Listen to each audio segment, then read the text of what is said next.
In this video, I'm going to show you how to cancel State Farm insurance. In order to do that, all you have to do is to follow these instructions step by step. So without further ado, let's go ahead and jump straight into it. The first option you can do is to cancel by phone. You can contact your local State Farm agent and explain that you would like to cancel your policy. So you can do that by typing your zip code and you can find an agent.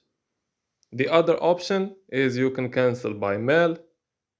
As you can see here, just type in a letter with your name, address, phone number, your State Farm policy, and then send the mail to this address. So the other option you can do is to cancel in person. You cancel by person by going along the information below with your name, address, phone number, State Farm policy, and providers. After that, just go in person and cancel it. So this was an easy and quick process video. I hope this video was helpful. As always, thank you for watching.